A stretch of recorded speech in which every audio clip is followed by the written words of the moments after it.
ഹബീബായ സല്ലല്ലാഹു അലൈഹി വസല്ലമയുടെ ശാരീരികമായ പ്രത്യേകതകൾ പറയാൻ പാടില്ല. പൗടത്തിന് ശാരീരികമായ പ്രത്യേകതകൾ അല്ല അത്രേ പറയേണ്ടത്. പിന്നെ ഇസ്ലാമിന്റെ ആദർശം ഇങ്ങനെ പറഞ്ഞു കൊടുത്താൽ മതി എന്നാണ്.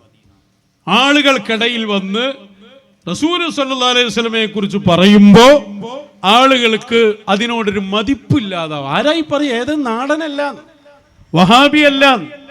ഈ പ്രസ്ഥാനം ഉണ്ടാക്കിയത് ദീന് സംരക്ഷിക്കാനാണ്. ഇ.കെ. ഉസ്താദിനൊന്നും ദീന് പോരാന്ന് പറഞ്ഞ ടീം ഇപ്പൊ വന്നിട്ട് വലിയ തലപ്പാവ് കെട്ടി സിറാജുൽ ഹുദ പോലെയുള്ള സ്ഥാപനങ്ങളിൽ പോയിരുന്ന് പഠിച്ചു വന്ന് ആളുകളോട് പറയാണ് ഇവരെ സംഘടനയുടെ ഉത്തരവാദിത്തപ്പെട്ട ആളുകൾ, പ്രത്യേകിച്ച് യൂട്യൂബർമാരാണല്ലോ ഇപ്പൊ ഇവരെ ഇങ്ങനെ നയിച്ചുകൊണ്ടിരിക്കുന്നത്. അങ്ങനെ യൂട്യൂബിലൊക്കെ വരുന്ന വലിയൊരു മൊയിലേര് വന്നിട്ട് പറയാണെന്ത്, ഉത്തരവാദിത്തപ്പെട്ട സ്ഥാനത്തിരുന്നു കൊണ്ട് ഹബീബായ സല്ലല്ലാഹു അലൈഹി വസല്ലമയുടെ ശാരീരിക പ്രത്യേകതകൾ പറയാതിരിക്കലാണ് വേണ്ടത്. എവിടെത്തി കേട്ടോളി, ഞാൻ വെറുതെ ഒന്നും പറയല്ലേ, നമ്മൾ തെളിവിന്റെ അടിസ്ഥാനത്തിലല്ലേ ഇത് പറയുന്നത്. ഇസ്ലാം എന്നത് ഒരു ആദർശമാണ്. ആദർശത്തിൽ ആകൃഷ്ടരാവാൻ ആ ആദർശവുമായി വന്ന ആളുടെ ശാരീരിക പ്രത്യേകതകൾ പറഞ്ഞു കൊടുത്തുകൊണ്ടല്ല നാം അവരെ ഇസ്ലാമിലേക്ക് ആകർഷിപ്പിക്കേണ്ടത്. അതിലൂടെ ആരും ആകർഷിക്കുകയുമില്ല. മറിച്ച് ഇസ്ലാമിൻ്റെ വിശുദ്ധ ആദർശങ്ങളും ആശയങ്ങളും അതുപോലെ മാർഗദർശനങ്ങളുമെല്ലാം ജനങ്ങൾക്ക് സലക്ഷ്യം പറഞ്ഞ് മനസ്സിലാക്കി കൊടുക്കുന്നതിലൂടെയാണ് ഇസ്ലാമിലേക്ക് ആകർഷണം ഉണ്ടാവുക. അല്ലാത്ത പക്ഷം ഒരു നബി സല്ലല്ലാഹു അലൈഹി വസല്ലം തങ്ങളുടെ ശരീരത്തിൻ്റെ പ്രത്യേകതകൾ മാത്രം ജനങ്ങളെ കേൾപ്പിച്ചത് കൊണ്ട് ആരും ഇസ്ലാമിലേക്ക് ആകർഷിക്കില്ലെന്ന് മാത്രമല്ല, പിന്നെയും അകന്നു പോകാനാണ് സാധ്യത. കാരണം ഇതൊന്നും ഉൾക്കൊള്ളാനുള്ള ഉൾക്കൊള്ളാനുള്ള ഒരു മനസ്സ് അവർക്ക് പാകപ്പെട്ടിട്ടില്ല.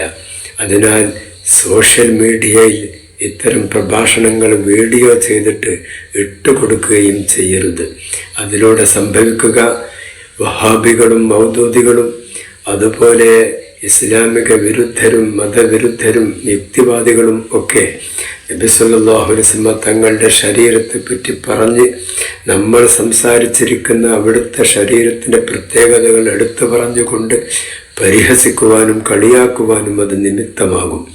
അതിനാൽ സോഷ്യൽ മീഡിയകളിൽ ഈ വിശുദ്ധ റബീഉൽ അവ്വലിൽ നബി സല്ലല്ലാഹു അലൈഹി വസല്ലം തങ്ങളുടെ ശമാഇലുകൾ പറയുക എന്ന നിലക്ക് പോലും നമ്മൾ ഇത്തരം കാര്യങ്ങൾ പ്രചരിപ്പിക്കുകയും പറയാതിരിക്കുകയും ചെയ്യുന്നതാണ്, പ്രചരിപ്പിക്കാതിരിക്കുകയും പറയാതിരിക്കുകയും ചെയ്യുന്നതാണ് ഏറ്റവും നല്ലത്. ഹബീബായ സല്ലല്ലാഹു അലൈഹി വസല്ലമയുടെ തിരുശരീരം, ആ ശരീരമല്ലേ പ്രിയപ്പെട്ട സഹോദരങ്ങളെ, ഇത് ശാരീരിക ലോകല്ലേ. അവിടുത്തെ ശരീരത്തിന്റെ പ്രത്യേകത പറഞ്ഞു കൊടുക്കണ്ടെന്ന് നിങ്ങൾ നോക്ക്. നമ്മളെ മൗലിദിൽ നമ്മളിങ്ങനെ എടുത്തു നോക്കിയാൽ ഓരോ മൗലിദിലും ആരെ കുറിച്ചാ പറയുന്നത്? ഹബീബ് മുഹമ്മദുർ റസൂലുള്ളാഹ്. അതിലിങ്ങനെ കാണാ ജഅല മുഹമ്മദ് മൗലിദൊക്കെ ഇങ്ങനെ എടുത്താൽ വകാന ലഹു സ്വല്ലല്ലാഹു അലൈഹി വസല്ലം മുഅ്ജിസാത്തുൻ കസീറ. ഹബീബായ സ്വല്ലല്ലാഹു അലൈഹി വസല്ലമക്ക് ഒരുപാട് മുഅ്ജിസത്ത് ഉണ്ടായിരുന്നു. ഫല്ലതി ഫീ നഫ്സിഹി, അവിടത്തെ ശരീരത്തിലുള്ള ഏറ്റവും വലിയ മുഅ്ജിസത്തിലൊന്ന് അന്നഹു ലം തഖഉ ളില്ലുഹു അലൽ അർളി, ഭൂമിയിൽ ഒരിക്കലും നിഴല് കാണാത്ത നേതാവാണ് മുഹമ്മദുർ റസൂലുള്ളാഹ്. ഞാൻ ഏതോ മൗലിദ് കിതാബ് എന്നല്ലാതെ വായിക്കുന്നത്, ഈ മൗലിദ് ഉണ്ടാക്കി ക്രോഡീകരിച്ച ആള് ഫദീലത്തു ശൈഖ് അബൂബക്കർ അഹ്മദുൽ മലൈബാരിയാണ്, എ പി ഉസ്താദാണ്. മൂപ്പരുണ്ടാക്കിയ മൗലിദ്, ക്രോഡീകരിച്ച മൗലിദ്, മൂപ്പരുണ്ടാക്കിയതല്ല, മൂപ്പർ ക്രോഡീകരിച്ചതാ. അതിൽ കാണാം ജഅല മുഹമ്മദ് മൗലിദ് എടുത്തു നോക്ക്. അവിടത്തെ തിരുശരീരത്തിന്റെ ഏറ്റവും വലിയ മുഅ്ജിസത്താണ് ഭൂമിയിൽ ഒരിക്കലും നിഴല് വരാത്ത നേതാവാണ് മുഹമ്മദുർ റസൂലുള്ളാഹ്. എന്നിട്ട് ഇങ്ങനെ അവിടത്തെ ശരീരത്തിന്റെ ഓരോ പരിശുദ്ധമായ അവയവങ്ങൾ എടുത്തെടുത്ത് പറയാണ് വഅമ്മാ മുഅ്ജിസത്തു റഅ്സിഹി, അവിടത്തെ പരിശുദ്ധമായ തിരുശിരസില്ലേ, അവിടത്തെ പരിശുദ്ധമായ തലറസ് ശിരസ്, അതിന്റെ മുഅ്ജിസത്ത് കാന സഹാബു യുളല്ലിലുഹു, മേഘം തണലിട്ട് കൊടുക്കുകയാണ് ഹബീബായ മുഹമ്മദുർ റസൂലുള്ളാഹ് സ്വല്ലല്ലാഹു.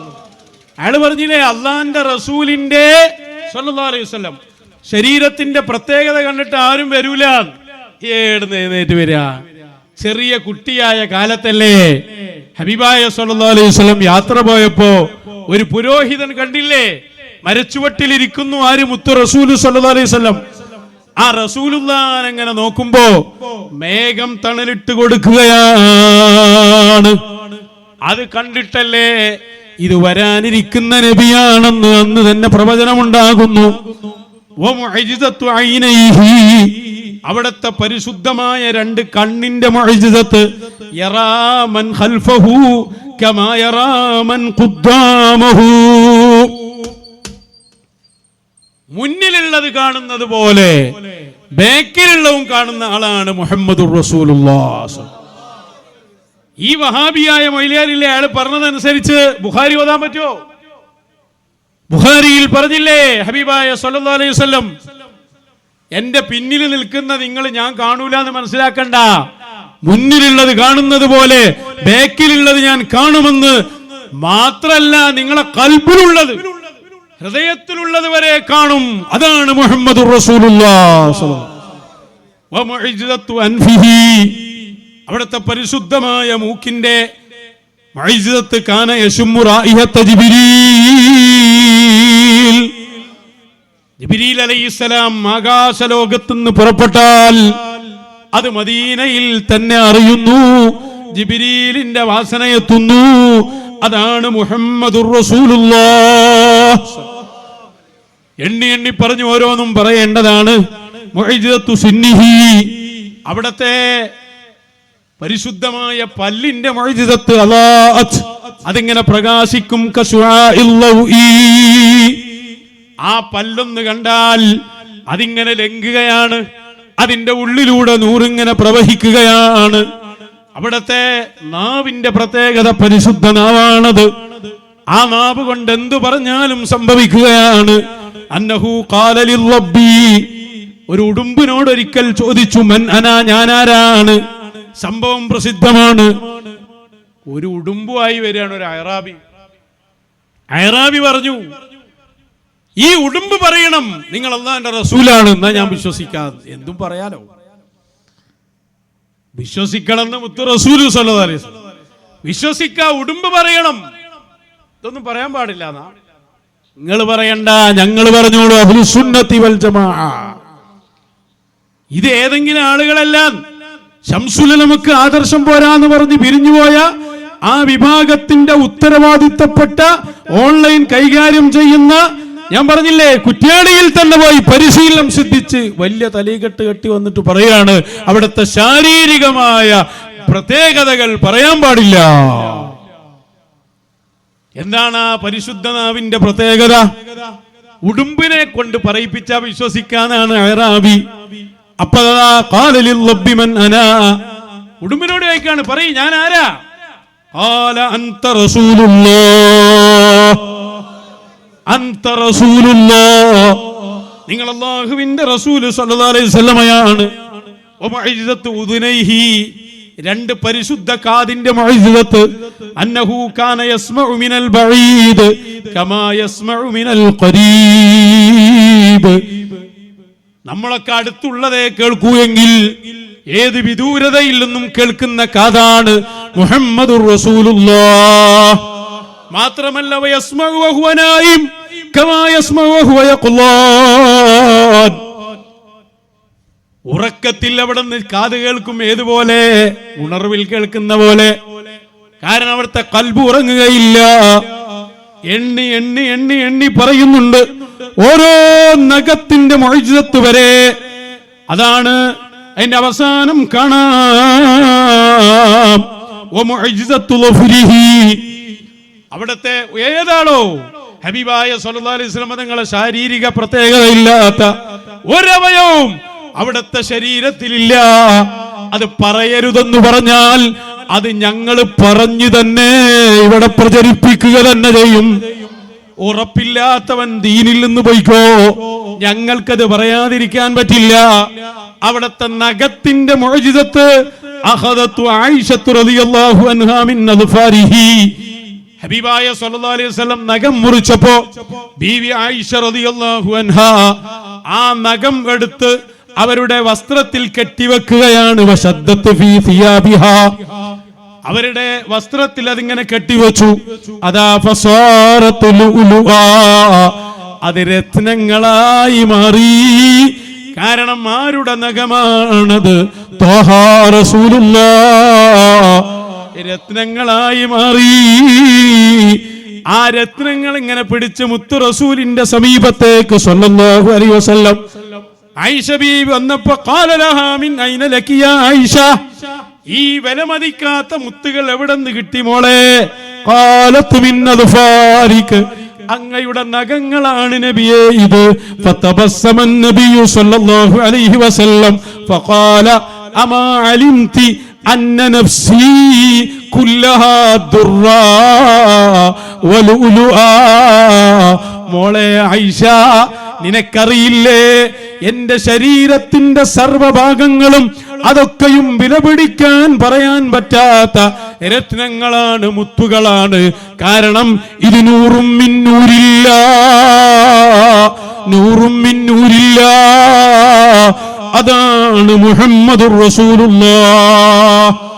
അവിടുത്തെ ആസാറു ഷരീഫ്, അവിടുത്തെ തിരികേശത്തിന്റെ പ്രത്യേകത സഹാബികൾ പറഞ്ഞില്ലേ, ഇൻദനാ മിൻ ശഅരിൻ നബിയ്യി സ്വല്ലല്ലാഹു അലൈഹി വസല്ലം എന്നിങ്ങനെ പറഞ്ഞിട്ട് പറയാണ്, ലഅൻ തകൂന ഇൻദി ശഅറത്തും മിൻഹു അഹബ്ബു ഇലയ്യ മിനദ് ദുനിയാ വമാ ഫീഹാ.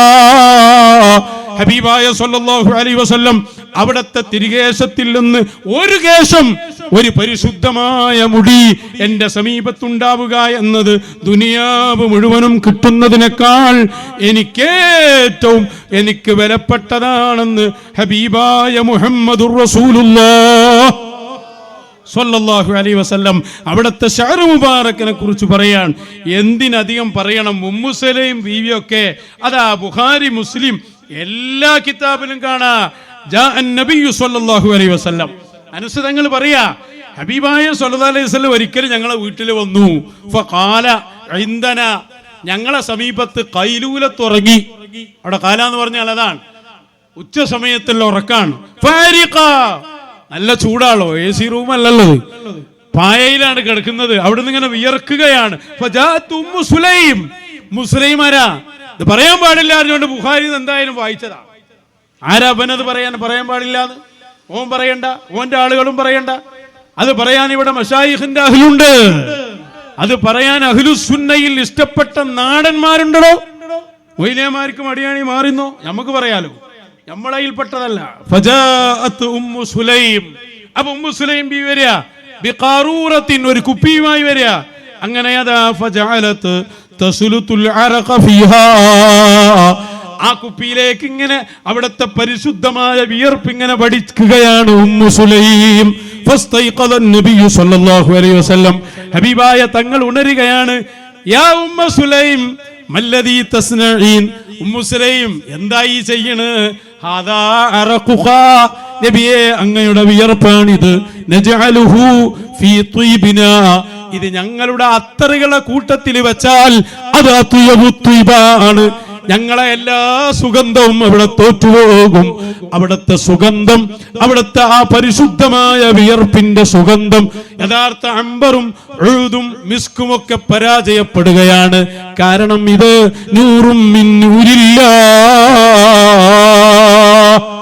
എത്ര സ്വഹാബികളുണ്ടോ? ബഹുമാനപ്പെട്ട അബൂ സഈദ് റളിയല്ലാഹു അൻഹു കണ്ടില്ലേ നിങ്ങൾ? ഹബീബായ തങ്ങൾ വിളിച്ചു, മോനെ ഈ രക്തം പോയി കൊണ്ട് കളഞ്ഞോളൂ, ഇത് കൊമ്പ് വെച്ച രക്തമാണ്. കൊണ്ട് ആരും കാണാത്ത സ്ഥലത്ത് കളയാനാ പറഞ്ഞേ. അപ്പുറത്ത് പോയിട്ട് മൂപ്പരത് കുടിച്ചു. അതല്ലേ, ആരും കാണാത്ത സ്ഥലത്തേക്ക് ഒഴിച്ചു കൊടുത്തു. തിരിച്ചു വന്നു. ആ ശരീബത്ത കുടിച്ചോ മോനെ? കുടിച്ചു. ശരീബത്തു യാ റസൂലല്ലാഹ്, കുടിച്ചു നബിയേ. എങ്കിൽ നിന്നെ ഇനി നരകം തൊടുകയില്ല. കാരണം ഈ ബ്ലഡ് അത് കലർന്നു പോയാൽ പിന്നെ ആ ശരീരത്തെ കരിക്കാൻ പറ്റിയ ഒരു നരകം അല്ല പടച്ചിട്ടില്ലടോ. അതാണ് മുഹമ്മദുർ റസൂലുള്ളാഹ്. ആരാണ് നിനക്കൊക്കെ ഈ തലപ്പാവ് ധരിക്കാനുള്ള അനുമതി തന്നത്? അള്ളാഹുവിന്റെ റസൂലിന്റെ ശാരീരിക ലോകത്ത് ആ ശരീരമല്ലേ എല്ലാം. റബീഉൽ അവ്വൽ 12 റൂഹ് വന്ന ദിവസാ, ആത്മാവ് വന്നതാ. ഖുർആൻ ഓതി തന്നത് ആത്മാവും റൂഹുവാ. ആണോ? പല ഈ പറയുന്ന സുൽത്താൻ അല്ലമാന്നും വലിയ മഹത്തൊക്കെ നേതാക്കൾ പറയണ്ടല്ലോ, അതൊക്കെ അർവാഹിനായി പറയുന്നത്. ശാരീരിക ലോകത്തല്ലേ ഉള്ളത്. ഏത് ലോകത്തുനിന്നാണോ സംസാരിക്കണത്?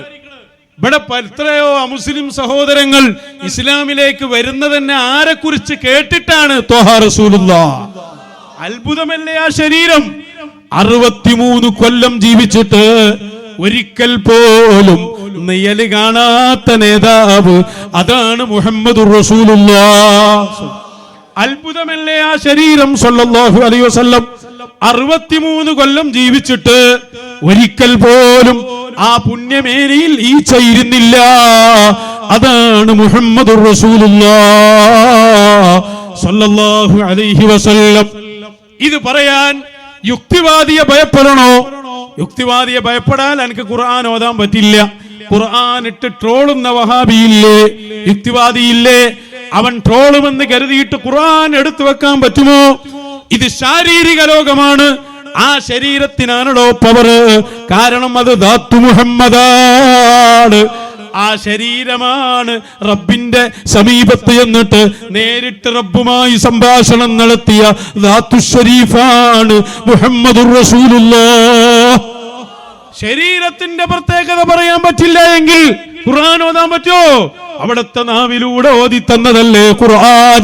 എന്താ നീ സംസാരിക്കുന്നത്?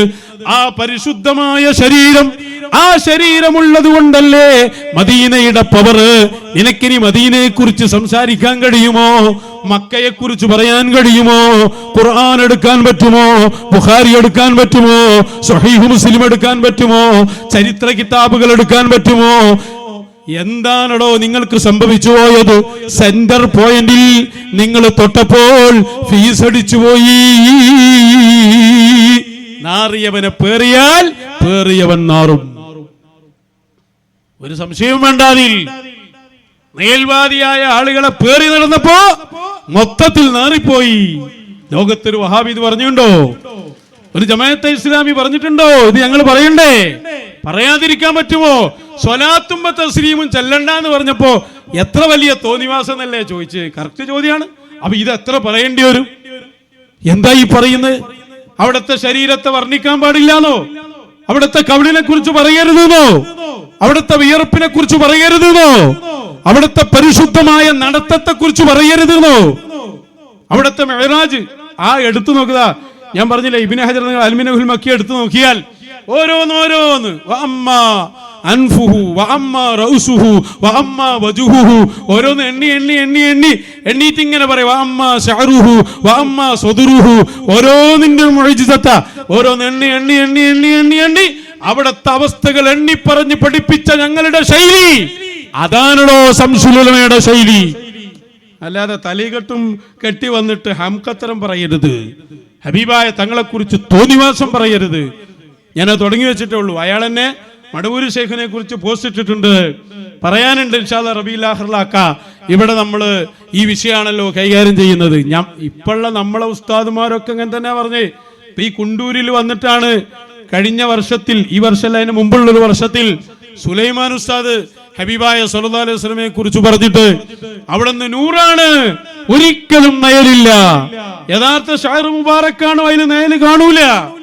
ഇത് ഉസ്താദുമാര് പറയുന്നുണ്ട്. അതിന് ഉസ്താദിനേക്കാൾ വലിയ ഉസ്താദല്ലേ ഇപ്പൊ ബല്. ഇവലിഞ്ഞിപ്പോ എങ്ങനെ കുട്ടികൾ പ്രസംഗം എഴുതി കൊടുക്കുക? എങ്ങനെ ഈ ശരീരത്തിന്റെ പ്രത്യേകത പറയാതെ എന്താ നിങ്ങൾ പറയാൻ പോണ്? ഇസ്ലാമിന്റെ ആദർശം ഏതാണോ ഈ ആദർശം? ആദർശം എന്നതിൽ ആദ്യം വരുന്നത് മുഹമ്മദ് റസൂലുള്ളാഹിയാണ്. ആ റസൂല് പഠിപ്പിച്ചത് പറയണമെങ്കിൽ ആദ്യം റസൂലിൽ വിശ്വസിക്കണം. പഠിപ്പിച്ചു കൊടുക്കാനുള്ളതും കാണിച്ചു കൊടുക്കാനുള്ളതും ചൂണ്ടിക്കാണിക്കാനുള്ളതും ഒക്കെ ആരെയാണ്? ത്വഹ റസൂലുള്ളാഹി സ്വല്ലല്ലാഹു അലൈഹി വസല്ലം. എന്നിട്ട് ആരും അതിന് മറുപടി ഒന്നും പറയണില്ല. നമ്മളാളാ പറഞ്ഞു, അതുകൊണ്ട് പ്രതികരിക്കേണ്ടെന്നാ. ഞമ്മക്ക് അങ്ങനെ ഒരു നമ്മളാളില്ല. ഞമ്മക്ക് ഏറ്റവും വലുത് അത് ത്വാഹ റസൂലുള്ളാഹ് മുഹമ്മദുർ റസൂലുള്ളാഹ്.